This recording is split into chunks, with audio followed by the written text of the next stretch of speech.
This is the take on the 300 workout that was really popular in the early 2000s, if you can remember that far. So I'm going to walk you guys through the first 200 reps, and then you can figure out which level you want to go through on your third round. So it's 5 exercises, 20 reps total, and we're going to be chunking that up, putting in some progressions. You can regress. You can just do the first round 3 times for a total of 300 reps. So let's walk through the exercises. All right, so the first thing we're going to be doing is some dumbbell windmills. So you're going to need a set of 10s, 12s, 15s, 20s, whatever you want to do. I'm going to use 12.5s for this. Next, you're going to be doing a rotation row and clean, 10 per side. Shovel passes, 10 to the right, 10 to the left.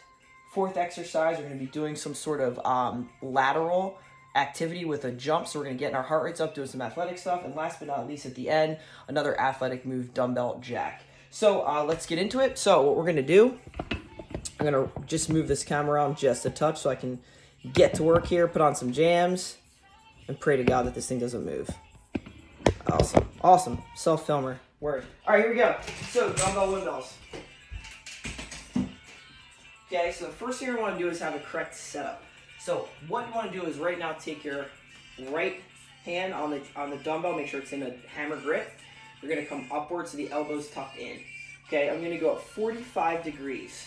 All right, I'm going to press the dumbbell now over my head. So right now, I'm at a 45-degree angle. My body's turned this way. All right, I'm going to hinge. So this back, all of these joints on my right side stay straight. So my elbow joint and my knee joint are locked out. I'm going to have a little bit of bend to this front leg. You think about the Captain Morgan stance that might help you. Take your left hand and chop your hip. And what I'm going to start doing is push my butt back as far as I can.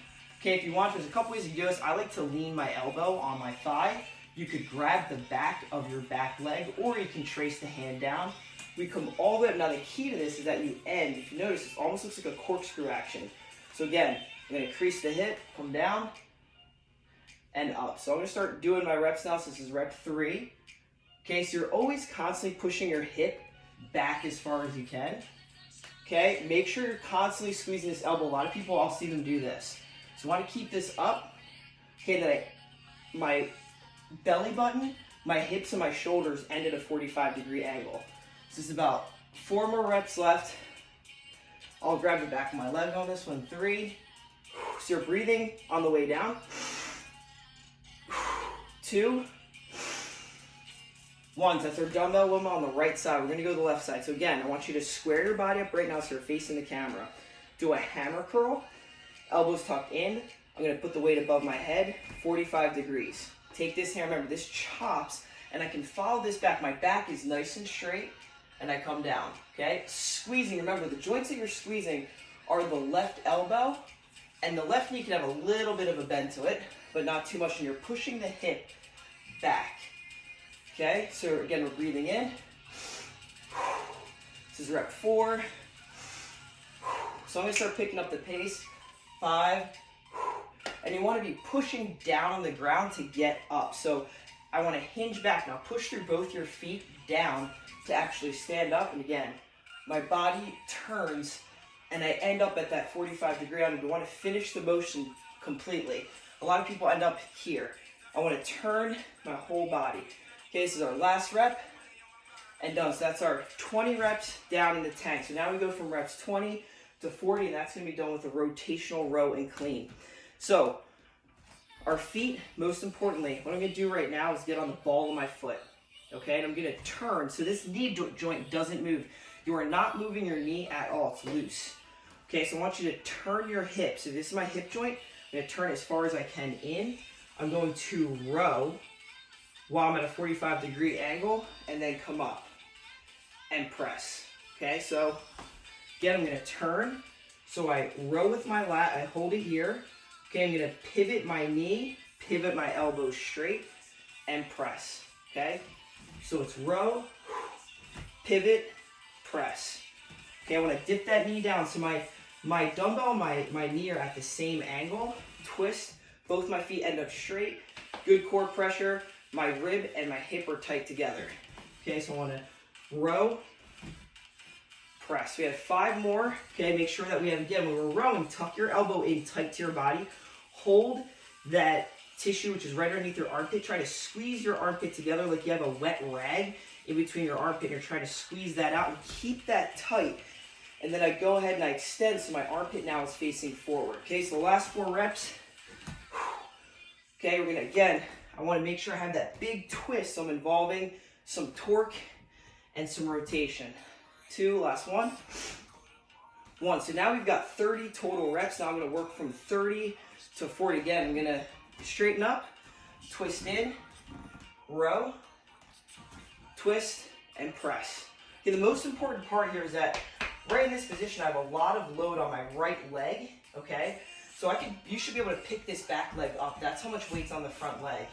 Then I tuck in that lat, the muscle right underneath your armpit, twist, and press. Okay, so the next 7, we're gonna crank a little bit quicker. 5, 4, and we're squaring up every time. Sometimes I use my opposite arm to square my entire body up, because at the end we want shoulders, hips, and toes in a nice straight line if you can. The feet don't have to be absurdly straight. They can be toed out, even at like 20 to 30 degrees. All right, so that's up to 40 reps now. So 40 to 60, we're gonna do what's called a shovel pass. Shovel passes are awesome. We can get a lot of rotational movement in without hooking up to a band or using a cable. So you're gonna grasp the dumbbell like this. Not interlaced, right, left, okay? You're gonna actually go in the position you were just in, okay? So I'm gonna kind of hide this dumbbell behind me, okay? So right now, I'm gonna twist my right knee in, and the weight is by my left hip pocket. I come up, and I end up above my head, nice and tall, fully extended arms, and I come back down and up. So, at the end, this is coming from the glute. My back is straight and tall, okay? I'm on the balls of my back foot. This is a great turning, twisting motion. Again, we always want to incorporate a lot of torque and rotation. And at the end, I'm ending this movement by squeezing my butt, so my left glute and my right shoulder pin this movement and make it stop. Okay, other side. So we start by turning in, hiding the dumbbell behind my right hip, and we end up over the left shoulder. So we go right hip, left shoulder, right hip, left shoulder, right hip, left shoulder. And we want to keep twisting the body, so I twist the knees constantly. I'm constantly twisting my toes like I'm putting out cigarette butts on both my feet. All right, so that gets us all the way to 60. Next, we're gonna take both the dumbbells. What you guys are gonna do is put them on the floor about 3 steps away from each other. So 1, 2, just come out of the camera lens, 3. What we're gonna be doing is it's called a jump shrug. So what we're gonna do is the weight is gonna be between your feet, arm is straight. We're gonna do 1 jump shrug, put the weight down, we're gonna take an athletic step to the side, 1 jump shrug. So that's 2, 3, 4, 5, 6, getting up nice and high, 7, 8, 9, jumping over is 10. Now we have 10 more. Okay, so what I'm gonna start doing, because my knee's killing me, is I'm just gonna actually do a tiny little deadlift. You guys can keep jumping if you want, or you can regress down into this. So all I'm doing is coming down with my hips, I'm coming straight up, so I'm eliminating the impact of the exercise. Again, you guys can keep jumping if you want, but from the side, we're making sure that we're picking this up nice and straight. Okay, so my shoulders are always above the hips. Okay, so that's 10 total reps. Last but not least, we've got dumbbell press jacks. So we're gonna be doing 20 of these. So we're gonna take 1 dumbbell, we're gonna put it above the head. Okay, so we start here, my feet are gonna go out, and the dumbbell ends up above my head for 20 reps. These suck, I'm not gonna lie, but they're also really great at getting your heart rate up and pushing some weight athletically above your head without locking the joints out. So you should never lock the elbows out here, but you're ending it slightly above your head. 3, 2, 1. Okay, so I'm gonna put in the next video. So what you're doing right now is you can repeat this. This would be level 1. You can repeat this 2 more times for a total of 300 reps. Or you can stop this film right now and jump to the second one. So we're gonna do a progression of all the exercises we just did.